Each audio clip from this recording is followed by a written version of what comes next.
Welcome to this episode of Open Source RV, where I'm building a battery for our electric bike.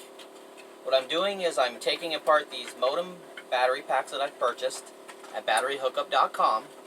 I paid $1.80 for each of these, and inside you get this. And then what I'm doing is I'm combining a bunch of these smaller batteries into a larger 10 series 6 parallel pack for our electric bike.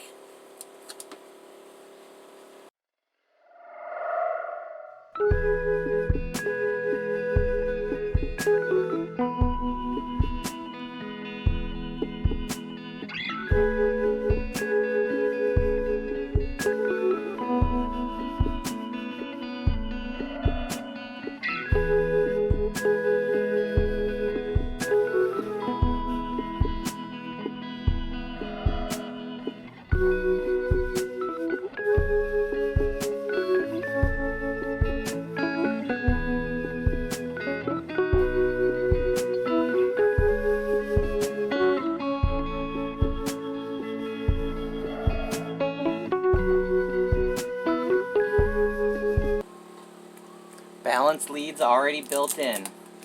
You see these? These are the balance leads off the existing ones. Well, guess what? That's where the new balance leads are going to go as well. They made it easy for us.